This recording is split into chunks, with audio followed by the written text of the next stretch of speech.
Hoy hablaremos de reacciones de oxidación y reducción. Para ello es importante conocer que estas reacciones, conocidas como redox, son aquellas en donde se dan transferencias de electrones, considerando que la mayoría de los elementos, tanto metálicos como no metálicos, se obtienen a partir de sus minerales, ya sea por procesos de oxidación o de reducción.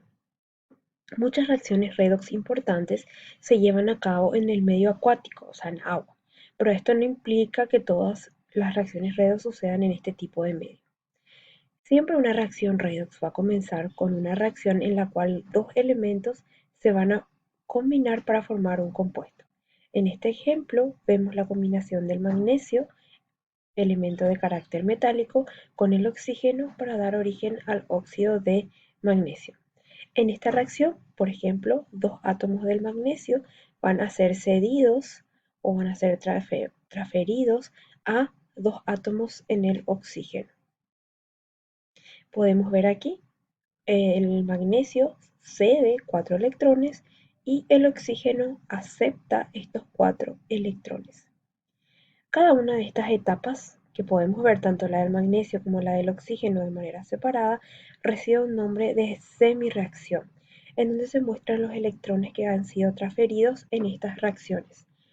Normalmente, la suma de estas hemirreacciones, como se puede ver aquí, al cancelar las relaciones entre los electrones, van a dar origen a lo que va a ser la ecuación final química. Cuando hablamos en términos de reacciones de oxidación, se refiere a la semirreacción que va a implicar la pérdida de los electrones. Muchas veces en la antigüedad los químicos empleaban el término oxidación para expresar cuando se combinaban elementos con oxígeno, pero hoy en día sabemos que el significado más amplio incluye aquellas reacciones en donde no siempre puede llegar a participar el oxígeno, pero una reacción de reducción es una semirreacción que implica una ganancia de electrones. Ejemplo, como habíamos visto en el óxido de magnesio que se formaba, el magnesio se oxidaba por el hecho de que perdía electrones y actuaba como agente reductor. ¿Por qué? Porque donaba electrones al oxígeno y hacía que éste se reduzca. El oxígeno por su parte se reducía y actuaba en consecuencia como agente oxidante, pues aceptaba los electrones del magnesio y ocasionaba que éste se oxide. En este gráfico podemos ver de manera resumida, un agente es reductor, como vemos aquí, cuando pierde electrones y pasa a un estado oxidado, en un proceso al que vamos a llamar el nombre de oxidación. Y un agente es oxidado cuando gana electrones, por lo cual pasa a un estado reducido, y a este proceso lo vamos a conocer con el nombre de reducción.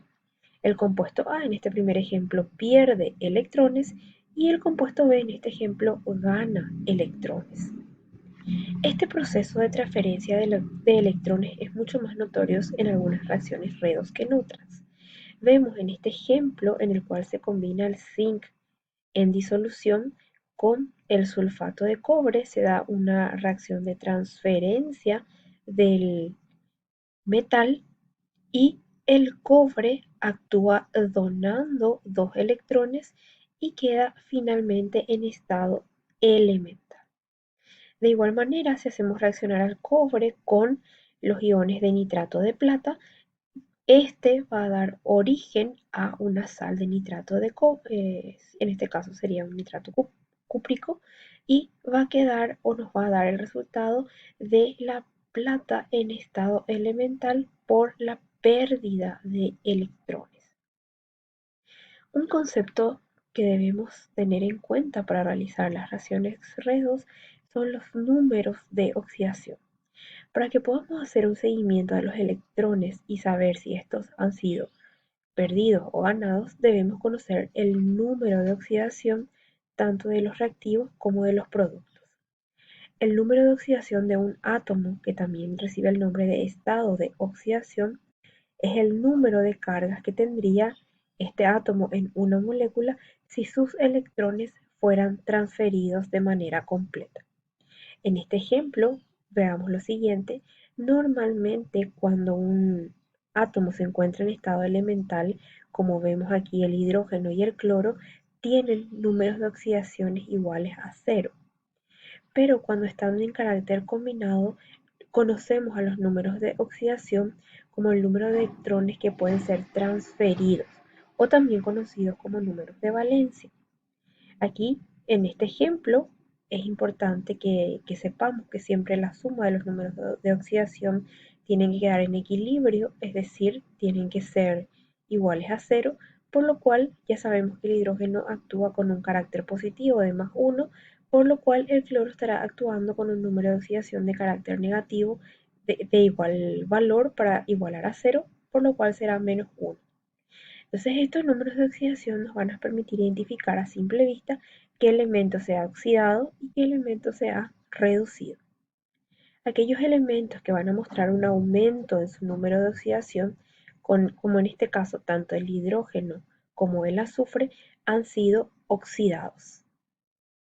Y los que se han reducido, porque sus números de oxidación son menores, en este caso son lo que podemos ver aquí como el cloro y el oxígeno. ¿Cuáles son las reglas a tener en cuenta cuando vamos a designar números de oxidación? Los elementos libres van a tener siempre un número de oxidación igual a cero, por lo cual cada átomo, ya sea de sodio, potasio, oxígeno o fósforo, no importa si sean biatómicas o en este caso tetraatómicas, siempre el número de oxidación será igual a cero. Para los iones que van a estar constituidos por un solo átomo, es decir, aquellos iones que son monoatómicos, como pueden ser el litio, el bario, el hierro, el número de oxidación va a ser igual al número de carga del ion. Y aquí es importante, recordando todo lo que son las valencias, los metales alcalinos térreos, los del grupo A, 1A, van a tener un número de oxidación de +1 y los alcalinos y los alcalinos térreos, el grupo 2A va a tener un número de oxidación igual a +2. También debemos tener en cuenta que el número de oxidación del oxígeno siempre actúa con -2 en la mayoría de los compuestos, a excepción del peróxido, en el cual actúa con un valor de -1. El número del hidrógeno es +1, a excepción cuando está enlazado con un metal para formar un hidruro metálico, en donde sí actúa con valencia o con número de oxidación -1. El flúor tiene un número de oxidación de -1 y los otros halógenos como el cloro, el bromo y el yodo tienen 4 números de oxidación: 1, 3, 5 y 7. Cuando estos halógenos se combinan con oxígeno para formar los oxiácidos, van a tener el número de oxidación con valor negativo y podrían llegar a tener un valor positivo en caso que estén formando ácidos hidrácidos. Es importante tener en cuenta que en una molécula neutra la suma de estos números de oxidación debe ser igual a cero.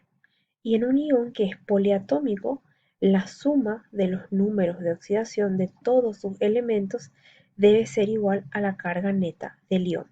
Por ejemplo, si tengo el ion amonio NH4, cuya carga neta del ion es +1, el número de oxidación de ellos debe ser tal que el valor numérico entre ambos debe ser igual a +1. En este caso, el nitrógeno tiene un número de oxidación -3, el hidrógeno +1.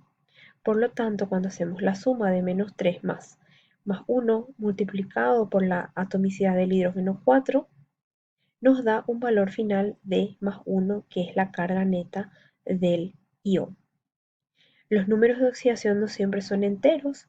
En el caso del ion superóxido es igual a -1/2.